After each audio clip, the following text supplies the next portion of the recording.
of phenol as an adjuvant therapy. Phenol should always be used along with other measures like cementation or cryosurgery.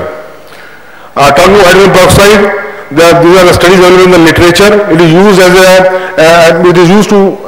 supposed to act by efficient cleaning of the tumor cells.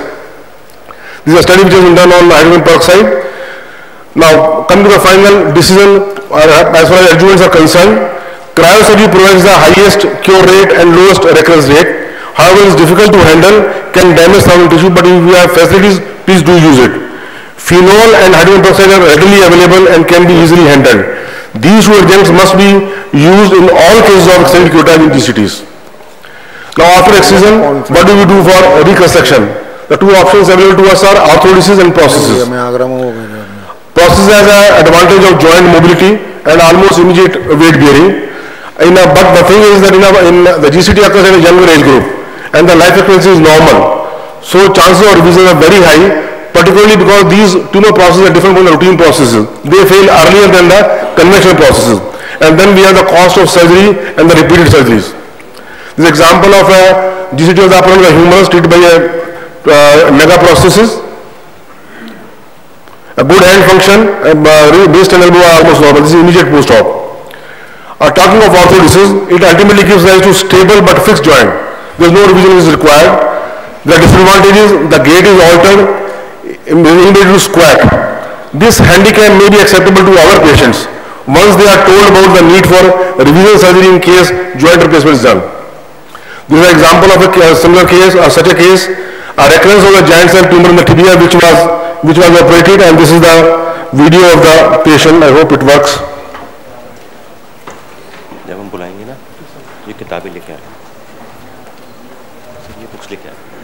So this type of result is acceptable to our patients.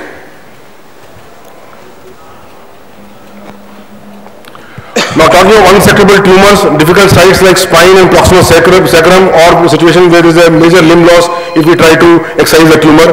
Like this case, a case of SI joint tumor with encasement of S1, S2, S3, or a patient like this where there was a neurovascular involvement and there was a distal limb edema. What are the options available to us in these cases? These are the options: radiotherapy, embolization, and medical management. I will rush through now. Embolization, transcatheter embolization must be done wherever the tumor is at an unresectable site. It is done at monthly intervals, and subsequent embolization if it is required. As far as radiotherapy is concerned, there are several reports in the literature. These are 4 of them. Radiotherapy is useful, but there are chances of a sarcomatous changes. But the recent conclusion is that the use of modern day techniques and mega voltage radiation may help to reduce the rate of membrane transformation that was seen during the early phase era of orthovoltaic radiation. So nowadays we do have a role of radiotherapy in difficult situations. Well, newer modalities are bisphosphonate and denosumab. These are different literature available for use of bisphosphonates. Bisphosphonates control GCT progression by inducing apoptosis, and they directly inhibit osteoclast resorption in cases of giant cell tumors. They stabilize, prevent progression of GCT. Have not been shown to heal GCT by themselves. They must be used with other adjuvants. Rankle inhibitor, denosumab has been used in the clinical trial, but the final word is still to come out about its ultimate utility. To conclude, proceed only if histopathological diagnosis is confirmed. Grade 1 and grade 2, extended curettage plus filler plus adjuvant. In grade 3, consider excision. As a filler, bone cement is the first choice unless good bone bank with ample bone graft is available. As an adjuvant, cryotherapy is the first choice. If not available, hydrogen peroxide and phenol must be used. After excision, arthrodesis should be considered in our country. In an informed patient, in a properly informed patient, orthoplasty is a viable option. GCT at difficult sites, the modalities available to us are bisphosphonates, embolism, controlled dose radiotherapy, and denosumab. Thank you so much for listening to me. Thank you. Thank you, sir. Thank you, Dr. Kapoor, for kindly finishing your talk. Now, I request Dr. M.S. Dhillon. His talk is Cartilage Repair, New Horizons. Dr. Dhillon, please. Dr. Dhillon is not here. Let me speak on Next speaker is Dr. Alok Agrawal. His topic is rational antibiotic therapy. Dr. Alok Agarwal is a professor of orthopedics, All India Institute of Medical Sciences, Raipur, CZ editor, GOTR, Central Zone of IOA and Orthopedic Journal of MP chapter, past honorary secretary of MP IOA, past associate editor IGOA. Dr. Ashok Agarwal, please, sir. Dear friends, we all are masters of using antibiotics. This lecture is giving you a rational approach so that you can use them in a major way. Advancements in orthopedic surgery relies largely on modern antibiotics. Irrational use leads to development of drug resistance, rising hospital-acquired infections, and increased morbidity and mortality. It appears that our complacency is leading us into bigger problems in the millennium that has just dawned. Irrational prescriptions are maybe due to lack of confidence. You want the patient to get cured early. Peer pressure. Colleagues are writing heavier antibiotic, costlier. Why can we not? Patient pressure wants to get okay immediately. And company pressure, the target has to be fulfilled. There is a common misconception. Costlier must be better. But as far as antibiotics is concerned, it is not so. Antibiotics can be used for definitive therapy, empirical therapy, and prophylactic therapy. The factors which have to be considered are the type of infection, the culture antibiotic sensitivity report, the source of infection, and host factors. At the patient's age, in infants you will not use chloramphenicol or sulfa drugs as it causes corneal tears. Below the age of 8 years, you will not use tetracyclines. It brings about discoloration of the teeth. And below 18 years, fluoroquinolones lead to arthropathy by damaging the growing cartilage. In the elderly, you have to go for dose adjustments. There may be achlorhydria affecting absorption. Drug elimination is slower, and there are increased chances of ototoxicity with aminoglycosides, especially amikacin. In pregnant ladies, penicillin, cephalosporin, INH and ethambutol are safe. In lactating mothers, sulfa, tetracycline, metronidazole, nitrofurantoin, quinolones are contraindicated. You can use these drugs with caution in pregnancy, but tetracycline, quinolones, streptomycin, erythromycin, clarithromycin, etc. are contraindicated in pregnancy. In patients of renal failure, tetracyclines are contraindicated. Aminoglycosides and cephalosporins are relatively contraindicated, but penicillins, macrolides, vancomycin and metrozil can be used. INH, ethambutol and rifampicin for TB, they are safe. In hepatic failure, no drug is absolutely contraindicated, but chloramphenicol, erythromycin, fluoroquinolones, pyrazinamide, rifampicin, INH are relatively contraindicated, while ethambutol as a ATT drug is safe, penicillins and cephalosporins are safe.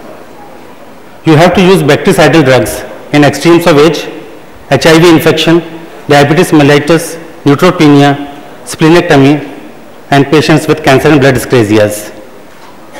Sometimes you use combinations, as with multiple organisms, to completely clear the infection, and when there is a gram-positive or negative combination with anaerobes. So you have to use penicillins, aminoglycosides, or other combinations. Sometimes you use them to sharpen the effect, like cotrimoxazole is a synergistic combination. Sometimes you use them to overcome resistance, like penicillin and beta-lactamase are used for S. aureus resistance.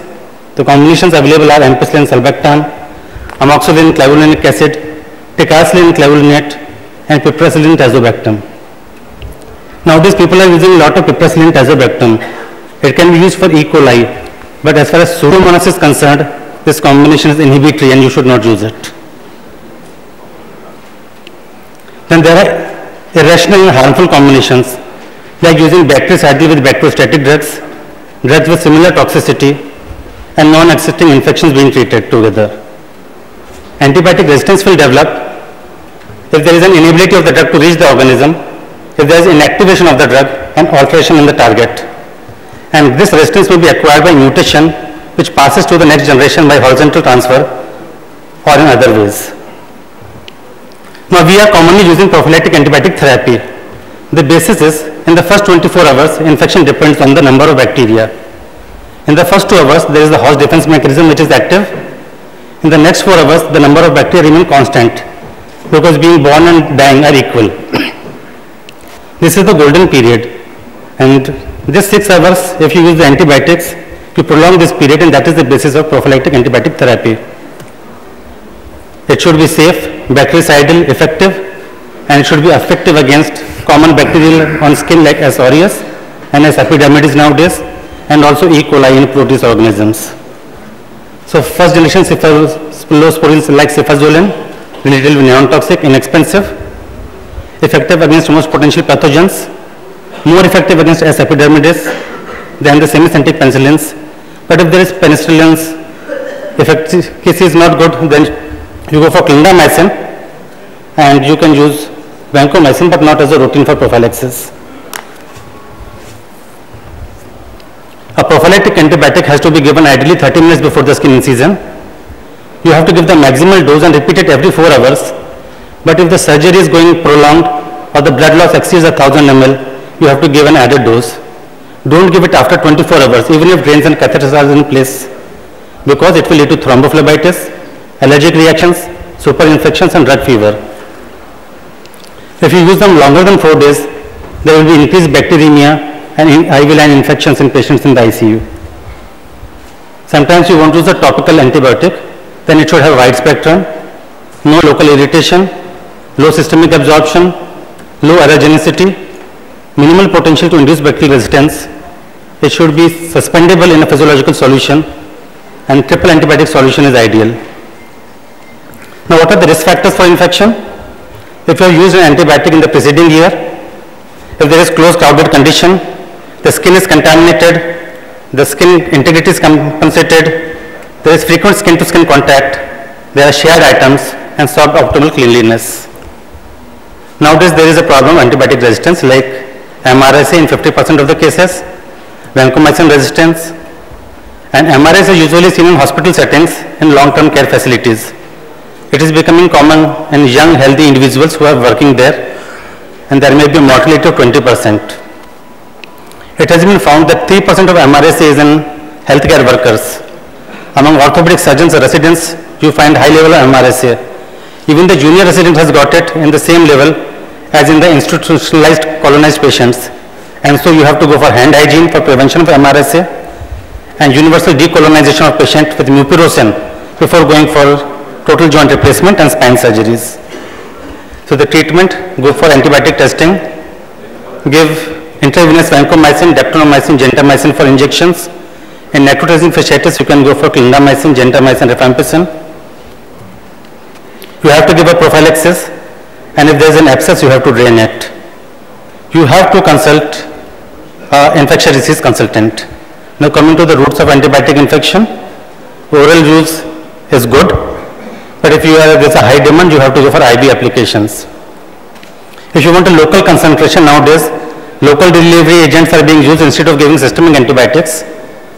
Bone cement is ideally being used, but it has to use heat stable antibiotics like tobramycin, vancomycin, gentamicin. A 2 to 3 centimeter area around each bead has got high antibiotic concentration, and the peak usually reaches in 1 day and remains for 1 week. This local delivery system avoids systemic toxicity, however it requires removal. Antibiotic bead pouches are nowadays being used for open fractures after debridement, which keeps the limb separate, like here you can see, they are being used. And the principle is, if more than one beads are used, connect them, bring a drain out of the healthy skin, and let it drain out directly. You have to change the dressing after 48 to 72 hours. Advantage, the open wound is isolated from the hospital environment, there is a high local concentration of the antibiotic, and systemic toxicity is avoided, but there may be theoretical rise of infection resistance. So then if you don't want to take out antibiotic cement, research is going towards biodegradable substances like proteins, bone graft materials, and synthetic polymers. Collagen, gelatin, thrombin, autologous blood clots are acting as a scaffold and biodegradable products. Collagen is available with gentamicin, which can be removed, need not be removed, as it gets dissolved in 4 days. Bone graft substitutes are being used with bone cement, but sometimes you get a purulent drainage that mimics an infection. But the patient will not be having pain, cellulitis, fever, or leukocytosis associated with infection. So it is not infection, but it is bothersome for the surgeon and the patient. So people are not using it. And then synthetic polymers are coming in vogue.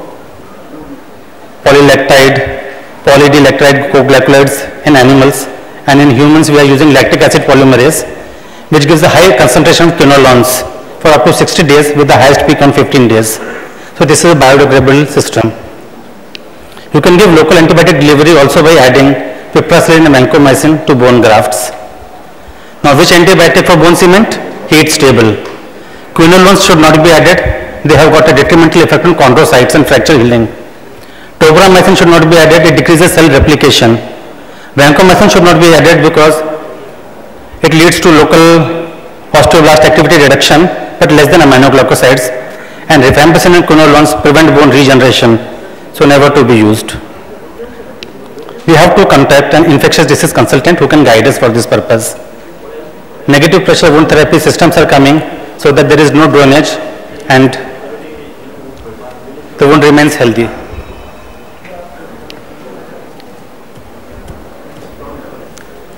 Now if you want to go for intramedullary infections and take out the external fixator, reamer irrigator systems are there, clean the canal, put an antibiotic nail, and how to put it is, you have to take a 3.5 or 4 mm Enders nail, take a 40 size French chest tube, put the nail inside it with antibiotic cement and make a uniform layer, avoid the tip from coming out and put it inside slowly, not hardly because the cement will come out.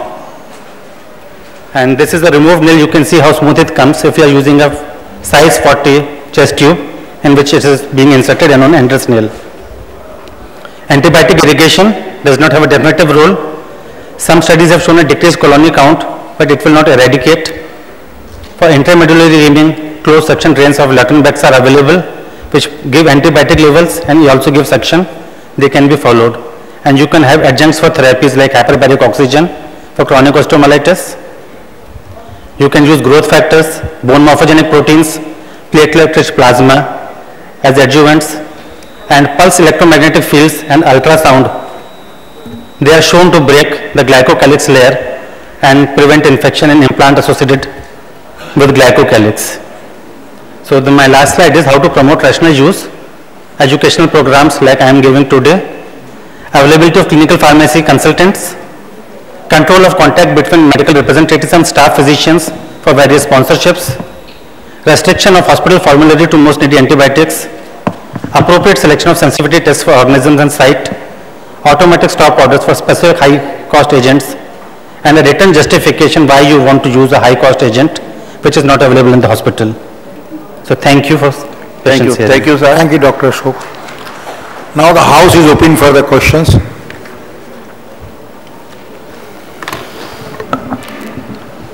I've got a question to Dr. Sudhir Kapoor.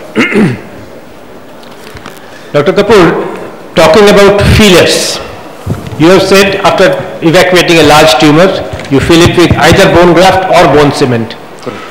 Is there any scope for combining these two? Sandwich technique. Yes, sir. Well, you haven't talked about the combination. Is it either of them? Sir, I mean, I cannot cover everything in 12 minutes. I've given the basic ideas. A situation where the tumor is extending very near to the articular cartilage and you still feel that the filler should be used and you don't have enough of bone graft but you have enough of bone cement. In that situation, to protect the articular cartilage, it has been advised that we put a layer of bone graft or a bone substitute and over that one can use a cement. Idea is to protect the articular cartilage from the direct thermotoxic action of bone cement. That is a situation where both can be used. But it is not like this that things are mixed together and then kept. There is a contrary belief also in some group of people. They say that the exothermic reaction of the bone cement, it not only destroys the tumor cells, it also causes destruction of some of the potential bone cells in the bone graft. So there is how do you deal with this controversy? So I think that this is related to the first question. What we are worried is to prevent damage to the article cartilage by the thermotoxic action of bone cement. The rest of the bone, we are using bone cement in normal bone day in and day out in all cases of orthoplasty. It has been relatively safe. Only thing is we want to prevent, to save the article cartilage from the effect of bone cement. That situation, keeping a layer of bone graft and then cement will suffice. But normal bone, we are using bone cement in all situations. Dr. Yadav, sir. Dr. Yadav. Professor Kapoor, do we understand what giant cell tumor is? Those articles which have been published till date, they all say it's a benign tumor. Do you agree in your experience that giant cell tumor is a benign tumor? At the same time, those authors, they say that the rate of recurrence after any of the treatment after curettage is to the tune of 50 to 55%. If the patient is honestly told that your recurrence rate will be around that, will the patient agree for this thing? And filling, if you pack it up properly, because for these tumors which you have shown, packing will be difficult with the bone, even with the composite graft. 35% full packing, 35 to 55% half packing, and more than 55% in no packing. This is what the literature says.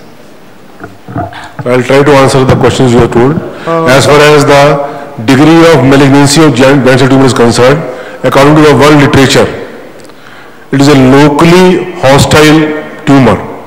It is different from other malignant tumors like osteosarcoma, Ewing sarcoma. The reported incidence of metastasis in giant cell tumors is 2 to 3%. So 97% are locally malignant or locally hostile bone tumors. This is one aspect. Second thing, the rate of recurrence with all the adjuvants and the technique available to us, it used to be 50% in the earlier literature. Now use of extended curettage, use of bone cement plus adjuvants. The world literature now says the recurrence rate is anywhere from 5 to 10%. I am quoting the latest world literature. Dr. Kapoor, I have got one question. You said that grade 1 and grade 2 only curettage. But nowadays people prefer to, especially suppose osteoclastoma in the lower end of the radius, people try to excise the whole part. And this is due to recurrence is too high, 63%. Dr. Royali just said that 50, 53. But recent literature also showed that only you do curettage and it produces a recurrence rate 63% and more. And why patient will suffer with the 63% only by curettage or in a total excision? And another thing, in case of recent osteoclastoma, they say that you do very block excision and put a bone graft, fibula graft, other iliac graft and other graft, but bone cement, it is definitely causes infection. Patient come with a revision of surgery and some sort of other recurrence, patient will come with a bone cement. Bone cement nowadays never preferable than bone graft. I think that. And what's your opinion? Sir, I think my paper gave ample evidence that I have reviewed the world literature before preparing this paper. What I am quoting is the latest world literature which says, I will repeat the same answer which I gave to the previous speaker. Extended curettage, bone cement, adjuvants, world literature says the recurrence rate is 5 to 10% in case of bone tumors of type 1 and type 2. Sir, what I am saying is not my own experience. He said that adjuvant therapy is a very, very good therapy in the osteoclastoma, but not bone cement. Not bone cement. So it is a bone graft. Dr. Jadhav, one more question on Dr. Jadhav. Dr. Jadhav? There is complication, no? Recurrence. And you treat the recurrence, again recurrence. What is the treatment of recurrence of recurrence? Locally malignant tumor. So most of the people now say that in type 3 giant cell tumor or recurrent tumors, this is the last to seriously think of excision, not curettage. This is the last question, sir. This is the last question. I repeat. Nowadays, in bone tumor, there is no fine needle work, only wide bone needle required.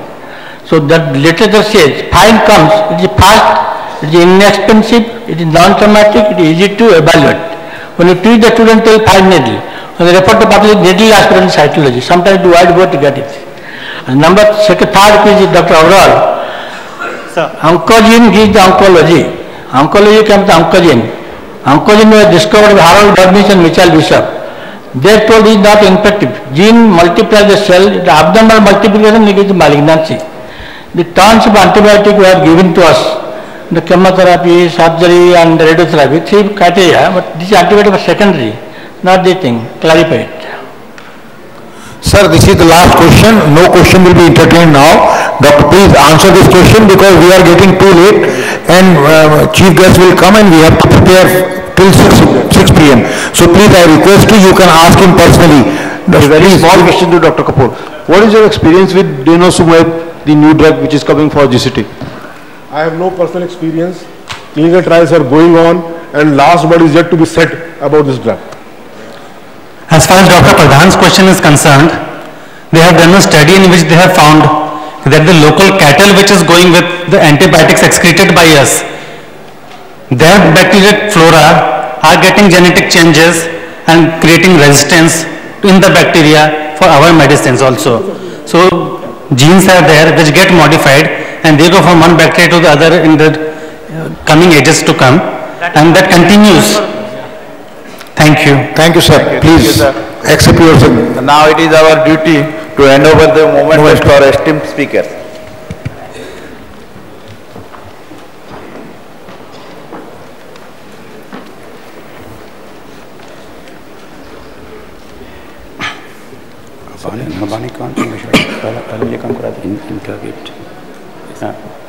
And could I request Dr. Ashwini Sadana with mementos for our chairpersons. Very thankfully, sir, for Dr. Abani Kant Mishra and Dr. Ashok Gupta. We are very thankful for you to have conducted the session so well. Beautifully running in time. It was very informative. Thank you, sir. Dr. Mahapatra. Good evening. I'll take a little intermission. And the CME booklet has arrived. Since our president is busy outside, I request our secretary, Dr. Sudhir Kapoor, to come over the dais to inaugurate. I also invite our convener, Dr. R.C. Mahandi, to release the souvenir. Please.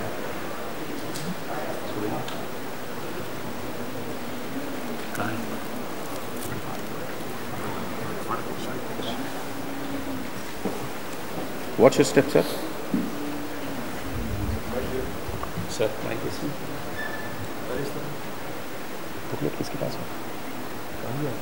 So it was held up it was coming from Bombay by road. It was held up somewhere in Indore. It has just arrived. That is why we have a small 1-minute interruption for release of the book. Okay, sir. हाँ बस 1 minute में आ रहा हूँ, guys, 2 minute में आ रहा हूँ.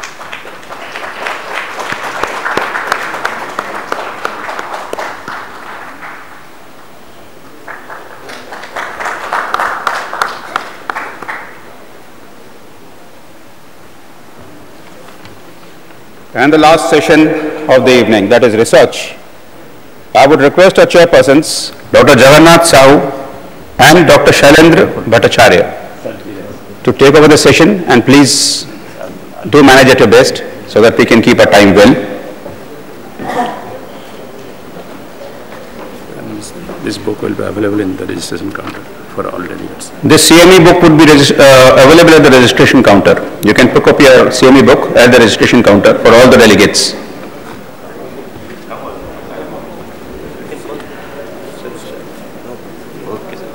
Sir, this is the speaker's CV.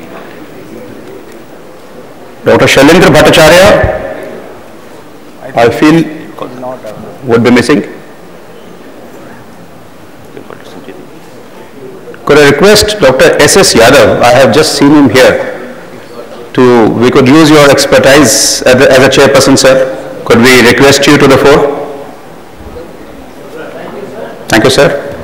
Thank you for accepting.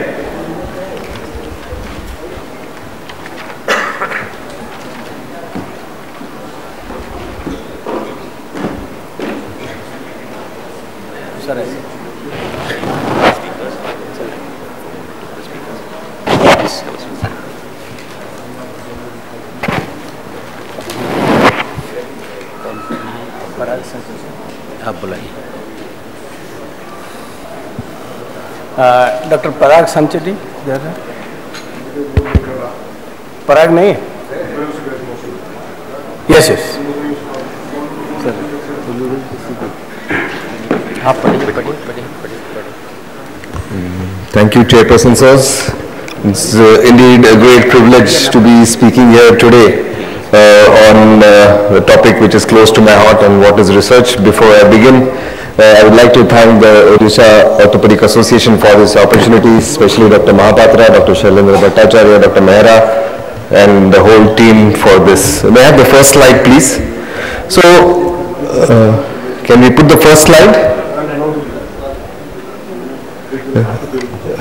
You know, giving a talk in the end of the day, sometimes in a city like Agra, where Taj Mahal probably attracts more people, you're seeing the effects of the same, but nevertheless, it's an important topic. So what is research? How do we start? I think research is a way of life. That's how I see things, and we are all in our own ways doing research every day. So what do I mean by that? We are doing research actually when we are reading a textbook or actually even a magazine. Also when we read journals, when we are examining our patients, when we operate on them, and then when we evaluate them post-operatively. So research is going on at every step. And let me explain to you why do I say that. First of all, let us see what is the definition of research. It's a French word which means seeking knowledge, and ultimately research is nothing but the pursuit of knowledge for better patient care. If you see the Oxford Dictionary, it describes research as a diligent and a systematic inquiry, study or investigation into a subject, source, material in order to discover revised theories or application so as to establish facts which already exist or then reach new conclusions which haven't been talked about in the past. Research is nothing but it is gathering of data, information and facts for the advancement of knowledge and ultimately where all of us are concerned, all surgeons are concerned, for better patient care. It is ultimately the pursuit of knowledge and the pursuit of truth which will really prevail and give you a better outcome so as to serve our patients. How do we start research? We have to start research essentially by defining a question, asking a question. You know, that is the basic thing. You've got to get an idea. And you can get an idea every day, every time you see a patient, read something, you know, do something when you're traveling and you have to preserve that idea. Once you get that, then you start looking for evidence. Has anybody else already studied that idea? Does it exist? And then you appraise the evidence, whether the available evidence is enough to really sustain that idea. And then you apply the evidence, understand patient values, and ultimately this goes on. And the next speaker will tell you actually how to take this forward. So the most important thing is to set the research question. For example, we may ask, doing a knee replacement with a high flex design, is it better than doing a knee replacement with a conventional prosthesis? What is it? And it's easy to really do this research. Or you set a hypothesis that undreamed tibial nails give a better outcome in tibial shaft fracture treatment than dreamed tibial nails. So you can study 20 patients either way and then come out. So you have to set a hypothesis. It's very important that this research question is properly set because your whole architecture, your study design and your action plan is going to depend on that. And this has to be something which is going to be relevant in your practice. For example, you may ask, after doing a major hip surgery or a knee surgery, how many days do we give antibiotics? 1 day, 2 days, 3 days? Do you supplement it with oral antibiotics? And that's a question which actually is relevant. So if you do research which is relevant, you will not get tired of it. Efficient search is the way to go forward, and we can do that by reading books, and nowadays with the internet, you can get access to almost everything. So read, read and read. You can go to Google and you'll be surprised, this engine like Google, the kind of information it has. Of course, for us, PubMed is more important, and there are systematic ways to really read the PubMed. You can set up a title, go to the study of the title, and you can set up sub-questions and find out. And you will get so many results, and the abstracts are available free, and sometimes if you can work your way through, you can get the full text free. You need to appraise the evidence because there is so much evidence there. There are so many articles, so many books. There are more than 3,800 biomedical journals in Medline. You'll be surprised. And out of these, 375 are pertaining to orthopedics. So how many can you read? There are 7,300 citations being added weekly. And then all studies are not equally well designed. So you have to appraise the literature. You have to find out what is good. And here is something what the evidence-based medicine comes in. And this is important because of so much literature there. You've got to see the evidence, the level of evidence, and I'll talk about it in a little time. You've got to then discuss your research project, your question with seniors, with your peers, or with somebody who has already done something, and kind of work your way through. Biostatisticians are very important, and don't let that bother you, because biostatistics can be really done by an agency. You can outsource your biostatistics. There are people, if you give them 2,000 rupees, they will give you a complete biostatistical analysis of your data. So don't let that bog you down. Don't try and find out the p-value and the t-square and the chi-square test. Don't let that bother you too much. The important thing is the initial part, how to get started. You have to brainstorm, find out the possible lacunae in your question. What is the current knowledge to these things? What are the resources you have? What can you expect if you really go through the whole thing? And for this you have to make a synopsis. And this is the abstract of the synopsis, which is very important to really make sure that this study is going to sustain, and hopefully at some point of time we'll get a publication. So for this you have to choose the proper study design. There are various studies you can do. Either you can do a retrospective study, or prospective, that is the future, or the cross-sectional study. Now there is this hierarchy of evidence right from beginning from level 5, that is the opinion, to level 1, which are the randomized controlled trials. And you can do either of them. You not necessarily start at level 1. You can always start with retrospective case studies or observational studies. Sometimes you have to be careful. Even if there is a level 1 study, all of them are not equally created. Let me draw your attention to one study done by Dr. Michael Brackett on the behalf of the Pfizer company, who talked about Solumedrol, and they said that it is almost very important to give Solumedrol in all paraplegics. And that was the sale of that company went to billions of dollars, and later they found out that the statistical analysis used was wrong, and the information was wrong, and the study was withdrawn. So beware of the initial appearances. Whatever looks good, the tip of the iceberg is seen, and at times you may see below there's a lot of dangerous things which can come out. You should start with easier studies, and these are the non-interventional studies, are also called as the epidemiological studies. And these are the cross-sectional observational studies, surveys. You can actually put a survey. You go to your clinic the next time you go on Monday back, give them a questionnaire. You can talk to them, what is their feeling when they come, what do they expect of you, how is their pain, is it less, and all those things. And so this can be a survey, which itself is the beginning of research. Interventional studies, when actually you're doing a surgery, and you need not start with an interventional study. Interventional studies are slightly difficult. So start with surveys, start with observational studies, and really there is a lot of information. We have these patient-answered questionnaires, and you will find them on the net very easily.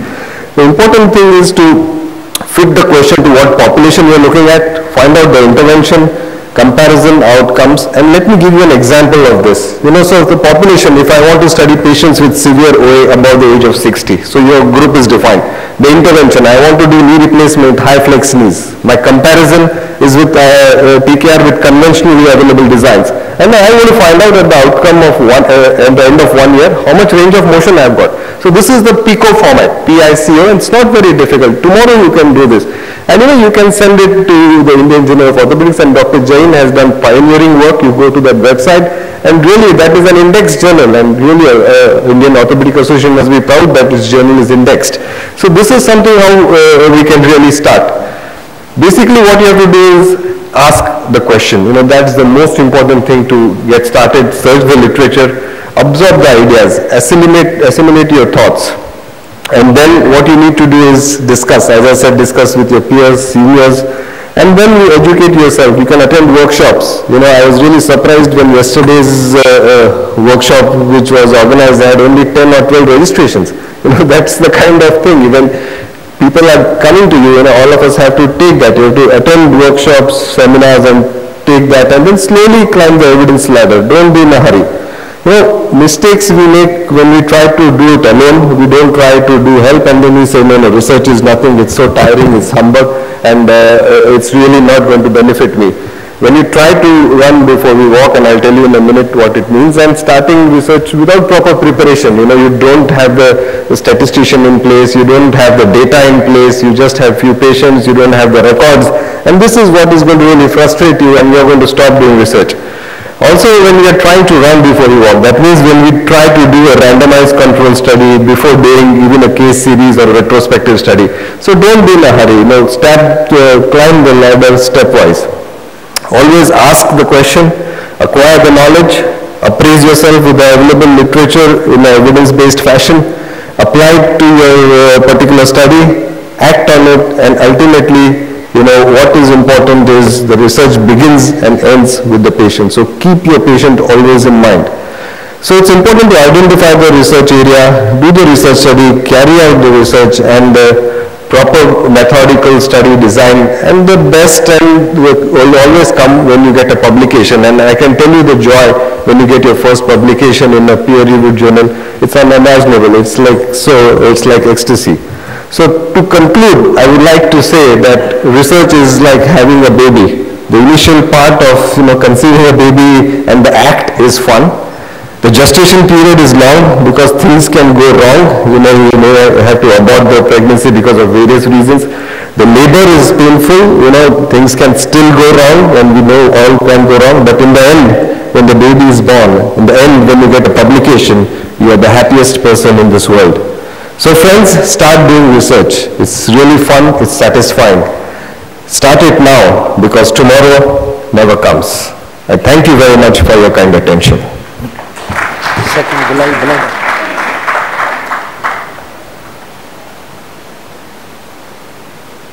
Naresh Babu. He is from Hyderabad. He is a young surgeon, but very much interested on basic science researches. So Naresh Babu will speak. Please.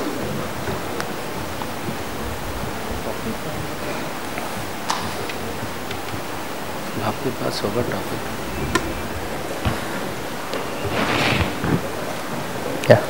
Thank you, sir.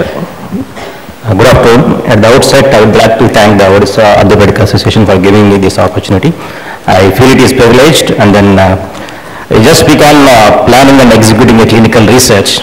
I think my job has become easy after Parag's lecture. We start off as an orthopedic surgeon. We have three important tasks to do. One is our clinical work and the teaching, and most important is contribution to the science. After acquiring the knowledge and practicing for quite a while, and then we need to pass on the wisdom what we get to the next generations, to the younger generations, and it's a contribution to the science. Anil Jain. Indian research, if you see, despite the wealth of clinical material what we have, as a nation, we are used to apply the medical knowledge generated in the West to solve our own needs. So we are just missing the obvious because we are not actively doing that research and publishing. If you just see the last year Indian spine publications, just for an example, there are just 24 publications in 1 year. So we have 10,000 orthopedic surgeons nearly, and there are 500 spine surgeons who are the ASSM members. And it works out to 14 days for one article for 500 surgeons.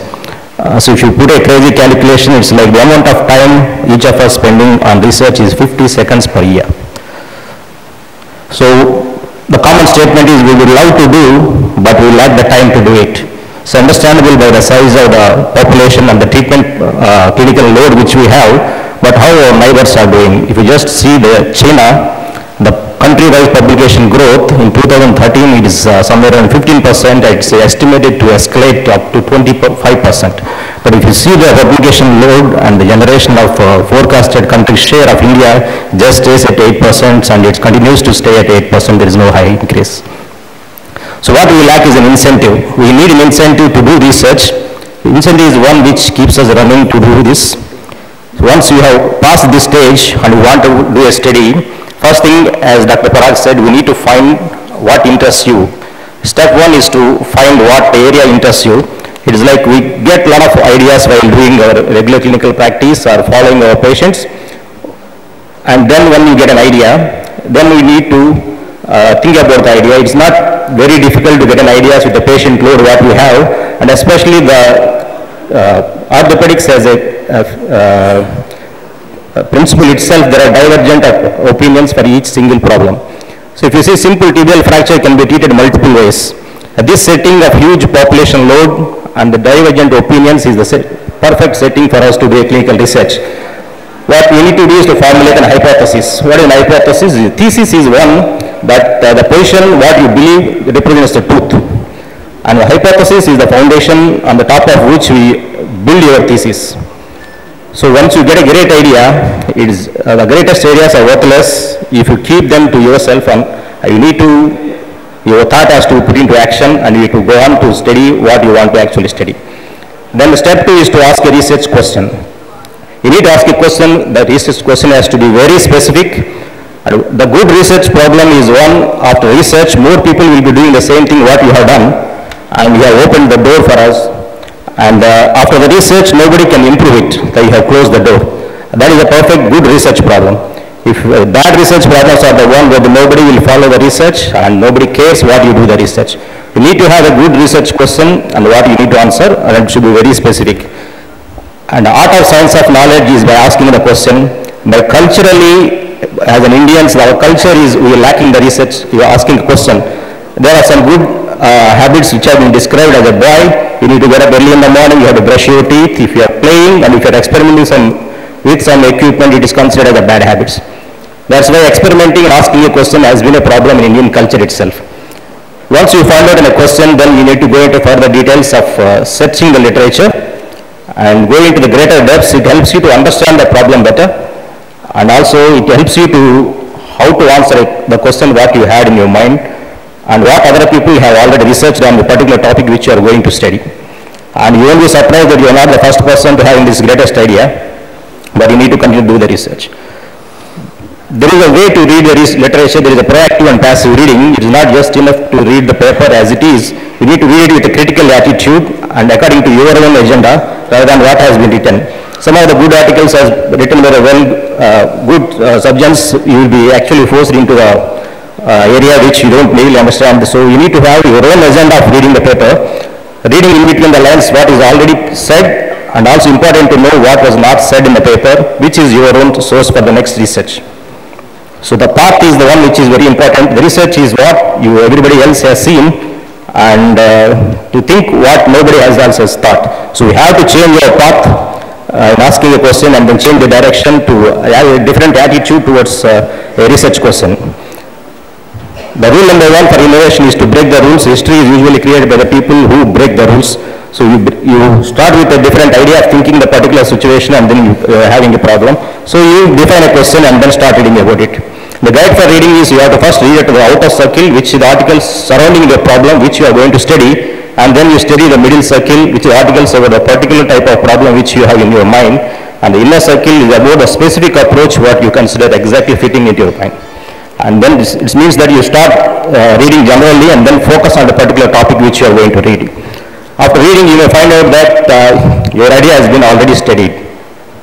So that is the area where usually many greatest ideas will die at this stage. You find after a greatest literature search, you find that it's already been studied. So thinking what you are late to start the research or everything has already been studied.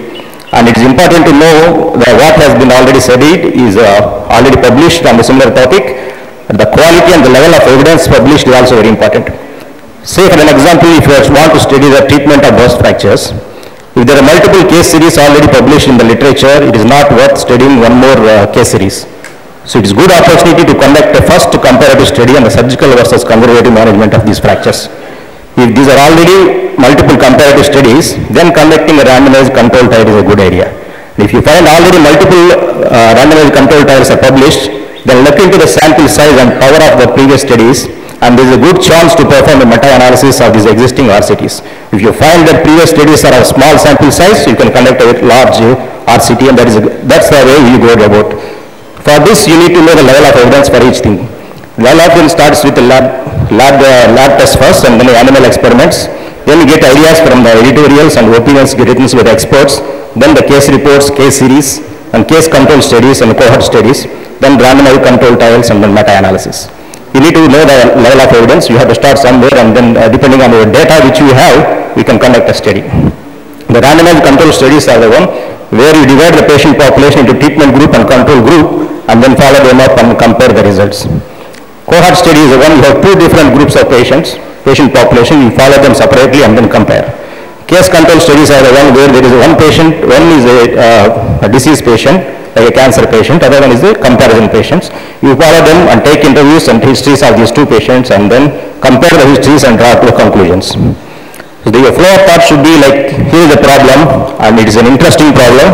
Then if you find that it is an unsolved problem, then you get an idea. If you have that idea, you have to work for that idea and then try to do how to go forward. Once you have got this idea, then you have to write a research protocol. Write down exactly what you are planning and what you want to do. The most important part of your research is your research protocol. It needs a lot of brainstorming sessions with your co-workers or the guide which you are going to guide you. And it is mandatory how this working protocol before the start of the study itself. So so you need to cover the study group which you are going to study, the sample size, and you have to design of the study, what kind of study you are planning, and what kind of design of the study is going to answer your question. And then you have to decide on outcome measures even before study itself, and statistical checks which are required, and method of analysis.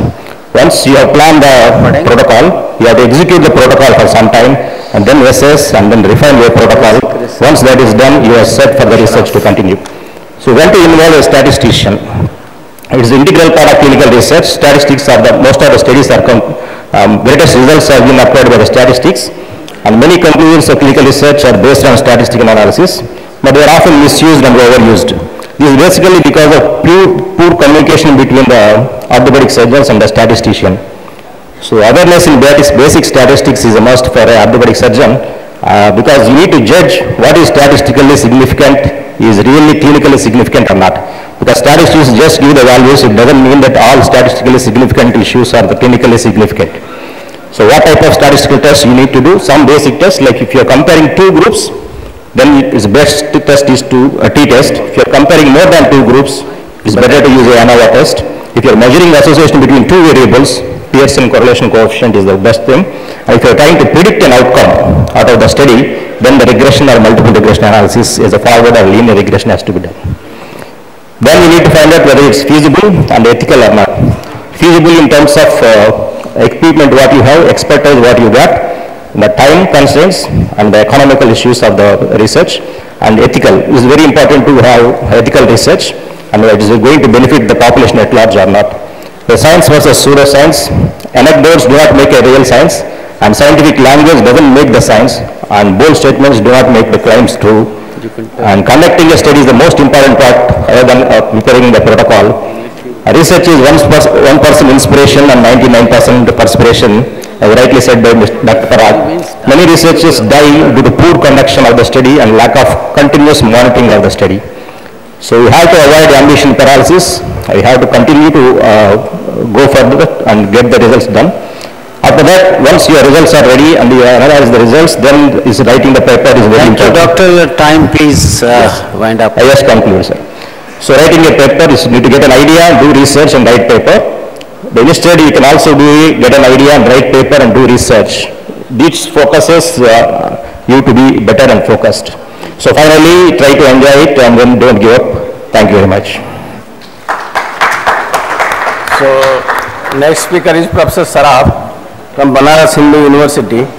He was previously our IOA Vice President and Chairman of the Research Committee of IOA. He will speak on different difficulties we face on animal experiments especially. Chairman sir and friends, first I would like to congratulate and thank the Odisha Orthopedic Club Society because they incorporated this session on basic science and orthopedic research in this CME, and I would request that in the subsequent CMEs and all the state chapter conference, this should be an integral part. The second thing is, despite this, the fag end of this CME, I could still see many of you are still listening to this session on the orthopedic research. Many of you would remember, or do you still remember this light which was sent on a Sputnik, that is the Russian, to the spacecraft, and that is what the animal testing was. But for an orthopedic surgeon or for us, there are many other areas where the animal testing is required. And remember, since morning what we are deliberating over here, the clinical research or the clinical case discussion many of them would come only after it has been tested on the animals. That is why this particular subject or sub-subject is equally important. But then the employment of animals in the experiments is both scientific and ethical issues, and we should not forget this.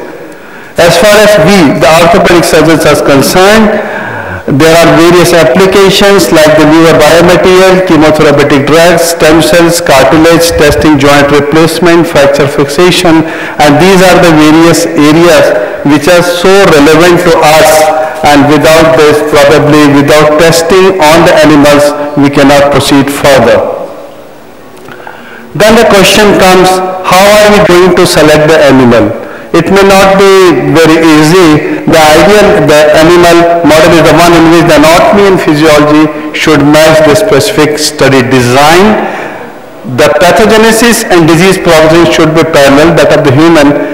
But whatever is written over there may not be possible when we come to the practical terms, because nothing can match, no one can match the human beings. But still we can find whatever may be there closely mimicked to it.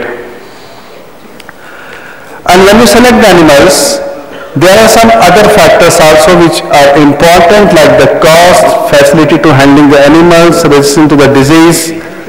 But still, if you are working on a tissue engineering, the rat is very popular. For genomic studies, it is the mouse, and the cartilage, it is the mice and the rabbits which you have been studied.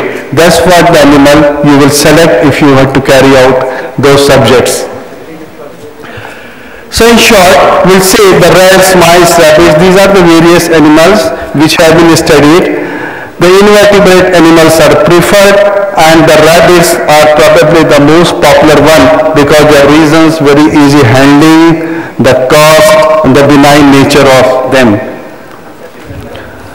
The larger animals, yes, can be studied, but they are used for the testing of the joint replacement components and to study the innovative methods of fixation of the bone fragments, because their bones, their joints, their cartilage, if you work on them, probably it is a bit closer to the animal bones and the joints. So, in short, globally, all over the world, it's not only the orthopedics, but you take the other species also, it is the mice and rat which are most commonly being used. And then there comes the ethical issues. Is it ethical? Is it cruel to use animal? Is it ethical to use? Whether we should use it or not?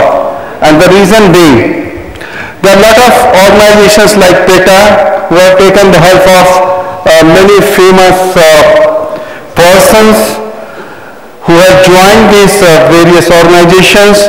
Their crusade against the use of animals, against the experiment was, but I wonder, those nice, beautiful faces, are they vegetarian themselves? Life has a greater intrinsic value, and the millions of animals are killed every year for food. Is medical research not a more worthy deal? We have to think before we actually oppose it.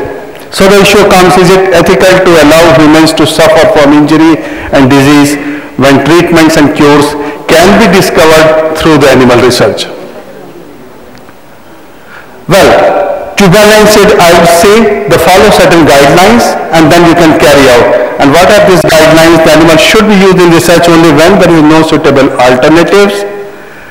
The designing of research projects should be such that minimum required number of animals are used. The animal care and ethical committee should be formed in the R&D institutes. It's very important for the teaching institutes or the research institutions that you have to form the committee, you have to take their consent and the approval. If you don't do it, you can be in trouble. There are principles of 3R, reduction, refinement, and the replacement, which one has to follow to minimize. And then there are certain guidelines which have been defined. At international level, the International Committee for Laboratory Animal Science, that is what controls the care of the animal for the experimental research purposes all over the world. This is a global body and it has its clauses and the certain rules. India is also not lagging behind. Even in 1960, the rule was passed, the Animal Act was passed, the Prevention of Cruelty to the Animal Act. And the very good work has been done by ILSA and the ICMR. They are constantly monitoring and watching it, and they have come out with the National Center for Laboratory Animal Sciences. It is in Hyderabad, and they are also monitoring and teaching the different institutions. Their representatives are going what to do it. And if anyone of you are interested, you must go through this report which is there. This is a committee for the purpose of control and supervision of experiments on animal, CPCSEA. This is a very good guidelines. It is such a detail, probably 80 to 100 pages details are there. How to procure, what to do, how to transport, quarantine, surveillance, diagnosis, functional areas, what should be the temperature, how should be they caged, what should be their food, water, and lots of things are there. So whosoever is sincerely interested must go through it. It also tells us about how should be the OT conditions, how an animal should be anesthetized. It's not a single kind of anesthesia which is given to all the animals. And remember, the duration of the experiment should not be more than 3 years, and do not do the multiple surgical procedures on a single animal. You must always keep the record, whatever you are doing, because this is a legally important, because if anyone asks you the records, if you are not able to show it, then there could be a problem. Now, this issue has been so burning all over the world since decades, that even our major research establishment all over the world, that is the AO Research Foundation, the AO Foundation